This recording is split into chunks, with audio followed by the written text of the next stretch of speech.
Well, we might as well get cozy. I've got a lot to talk to you guys about. Hello, friends, and welcome back to Random Hearts. It's been a long time since we've posted anything to the channel. In fact, it's been well over 8 months, and I do apologize for that. We never expected to take this big of a hiatus from the channel, but we've had a lot going on, and I wanted to share one of those things today.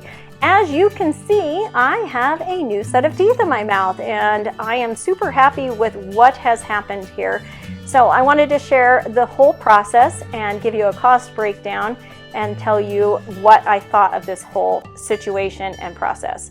We're going to start this video where I ended my last video. So if you haven't already watched my last video on fixing my bad mouth, I'm going to link that up in the cards right here. You will need to go watch that video first because a lot of the stuff I'm going to talk about in this video may not make much sense if you have not watched that video. So watch that video first, come back and join me on this one. So we're going to start where we ended on that video. I ended in February of 2024, and at that point I was still healing and very much still in the healing process. I still had 4 months of healing on my upper jaw for the bone grafts that had been put in. And the extraction points were pretty much healed at that point, but the bone grafts were still healing. And I had 4 more months and all the way into June of 2024 before we could do anything, including getting ready for the implant fixtures themselves. So in June, I went into the oral surgeon, and he did a bunch of images and checked a bunch of things to make sure that the thickness of the jawline was good and that the graft had taken hold properly, because that was some of our concern, to make sure that that had taken like it was supposed to. And everything was good to go. So at that point, they had a surgical template built using a machine that takes hundreds of thousands of pictures of your mouth at the same time and generates an image, a digital image. And then that is used when they do the surgery to put the implant posts or the fixtures into your jawline. So that was done at that appointment in June of 2024. And then in July of 2024, I went in for the actual surgery. And we did have to travel for that. I was not able to do that in the offices here in my area. I had to travel to another state to get that finished. But I was in their office for less than 30 minutes, and I was under for most of the operation, so I don't even remember what happened. But I came out, and it felt like I hadn't even really had anything happen. It was night and day difference from the last surgery where we had the bone grafts and the extractions. I was feeling fine that afternoon. I had a little bit of pain, but not much. The only thing that I could tell that had changed was that I had 3 screw holes in the top of my jaw. And every once in a while, my tongue would catch on the side of the screw and kind of get tongue-tied on that. But I did learn eventually to talk without getting my tongue tied around those things. And if you don't know the anatomy of an implant, at that point, the only thing that was in my mouth was the screw that goes down into the jaw. There was nothing else. So there's an implant fixture that is placed into the jawline, and then that has to heal around that piece of metal, and then you can add the abutments and the crown on top of that. So I had 5 months of healing from July of 2024 till December of 2024. And in December, I went in to basically have everything checked and okayed and make sure that all of it had set the way it was supposed to. I didn't have any appointments between that July appointment and December appointment. And at that point, there was still a slight possibility that my body might reject the implant fixtures themselves. So that was always in the back of my mind, like maybe this won't work. But everything was okayed at that point, and I was cleared and ready to go. And I needed to go to the dentist next and have him build all the crowns.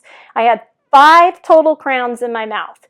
So I have a bridge on this side of my mouth that has 3 teeth on it, and those are attached with 2 implant posts. And I have 1 crown on this side of my mouth with an implant post. And then I needed another crown for the peg lateral that is next to my front teeth.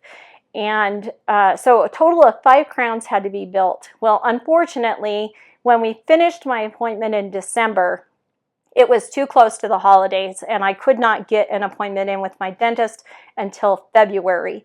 And in early February of 2025, so this year, I went into my dentist and took the abutments that the oral surgeon had given me and gave those to him, and he unscrewed those little screws on top of my jaw and put those abutments in and handed me the mirror and showed me what I looked like, and I about gasped. I wasn't really sure what I was looking at. I felt like Jaws from the Bond movies, and it was just a little bit scary because I had not done enough research on this part of the implant process, and I wasn't really certain what was happening that day. Basically, on that day in February, that very first visit with the dentist, I needed to have the abutments put into the implant fixtures, and then a series of molds were taken. I think I had 4 or 5 different molds. I can't remember because I lost track. I had so many trays going in and out of my mouth. And, you know, if you've ever done those kind of trays and molds, it's just disgusting and it makes you want to gag. But I did lose track of how many molds it took to get to the process where they were going to eventually build the crowns. And on that day, we had all of those molds built. The abutments were taken back out of the implant fixture and the screws were reattached. So for another 2 to 3 weeks, I would be without any teeth again. So I knew at that point I would not be getting teeth until at least the end of February. The end of February, I finally had my appointment and everything was in. And I went into the doctor's office, the dentist's office, and I was pretty excited that day. And in fact, I even forgot to take before and after pictures because I was that excited. I was like, I'm going to have teeth today. And I realized on the way to the dentist's office and took a quick before shot in the car. I snapped my picture and I thought, you know what, I'll just take a picture when I get back out of the office. We'll just do it in the same position in the car and that'll be my before and after. So at the end of February, I sat in the chair. I was fully expecting to leave the office that day with a full set of teeth. I knew what was coming.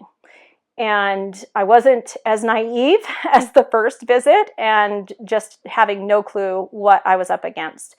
I sat in the chair, he put the crowns in and all the abutments and handed me the mirror, and I looked at them and something must have been on my face that gave it all away.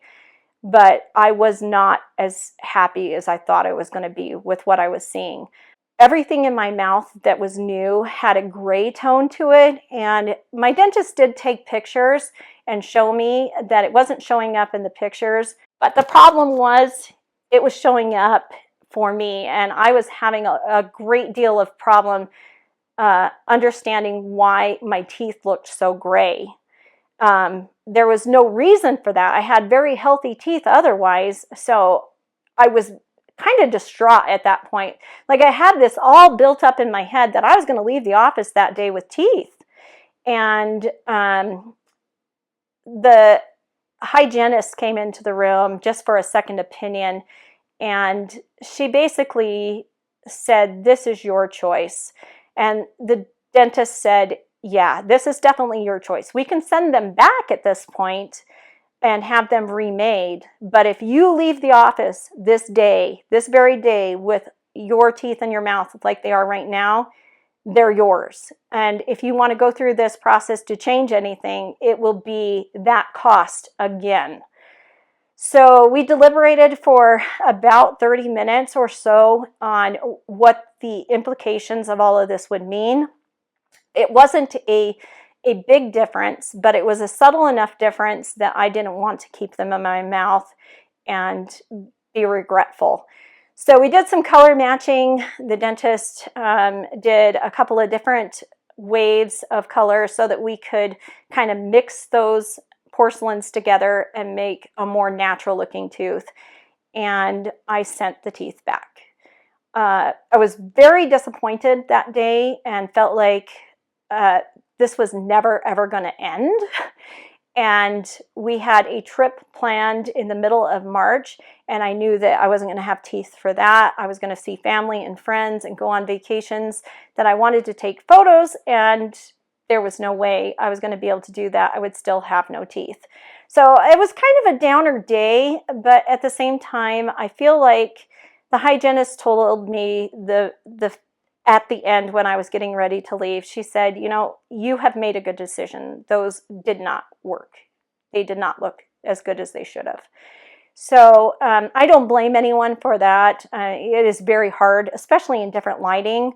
And you've got to match up what a natural tooth looks like with a fake tooth. And that's difficult. So there's an art to that. And so I left the office at the end of February, very upset and no teeth. And then in March, at the end of March, when we finally got back from all of our travel, my teeth were ready. So I went in, I did take pictures before, and I took pictures after, and you can see I was much happier with the results. I felt like everything looked a whole lot better, and the teeth just looked more natural, not like they were half dead. And that's what I felt like the first time. Like I had dying teeth in my mouth, and those teeth were not healthy anymore. And I wanted my teeth to look healthy. I mean, I hadn't gone through all of this to have unhealthy looking teeth. That was the problem the first time. So in the end, I ended up with a beautiful set of teeth. I'm very happy with what has happened. And I feel like there was a lot of effort made on all parts to make sure that this was perfect for me and that I was happy with the results. And I never felt like my dentist was upset for having to send teeth back or having to redo stuff. It just felt like everybody was on board. So I am very happy with the results, and I think I would do this again in a heartbeat if it didn't cost so much. So we're going to get into the cost of that here in a minute, but I'm probably going to have to voice this part over because a lot of this information is not sitting right in front of me.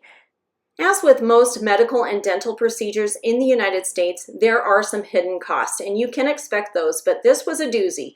We were certainly not expecting to need an orthodontist, nor were we expecting to need an oral surgeon and at this capacity. We weren't supposed to be using any of these people because our dentist was going to do all of the work himself. And originally he had quoted us about $10,000 for the entire procedure, and we would have paid about $5,000 out of pocket, and that would have been everything. But as things go, and as insurance fought us on several things, including our anesthesia, we ended up paying almost $16,000 for my beautiful smile. So even though this was a costly adventure, and I feel like we were not quoted the exact prices that we ended up paying, I feel like this was a good thing for me and something I would definitely suggest or at least do again. Yes, it took a long time. Yes, there was a lot of money involved. Yes, there was a lot of pain. But I have teeth in my mouth that I do not have to worry about. I don't have to worry about what I'm eating because I can eat pretty much anything. I do caution myself with hard things. I don't want to crunch down on something too hard and break the porcelain or something like that. So you do still have to be cautious about that. I also have to be a little bit careful when I am brushing my teeth. I do have a bridge, like I said, on this side of my mouth, so I've got to have floss threaders so that I can clean up around that. And I will probably need a water pick for the rest of my life because it's just easier to get under some of those implements. So in the end, yes, I think this was a good decision. There are definitely cheaper ways to go about fixing missing teeth, and definitely I could have gone those routes, but in the end, I am very happy with what I have in my mouth, and I hope that this video has been helpful to anyone that is in that situation. These 2 videos, I hope, are helpful to people that have these same issues. But I just want to end this with one grateful thank you. So I'm going to try this segment one more time. I've failed multiple times to do this without crying, but we're going to try. I just want to thank anyone who is an organ and tissue donor, because I have someone else's bone in my jaw. And I am appreciative of that, and I thank that huge sacrifice every single day. And you just never know when you are going to need a heart, a lung, a liver, skin. You just never know. And I appreciate people that are that forward thinking and can sacrifice for others. And I appreciate it. So look at your driver's license. Make sure that you are an organ and tissue donor. And if you are not, please become one. And for those of you that already are, thank you very much. I appreciate it. I know that other people do too.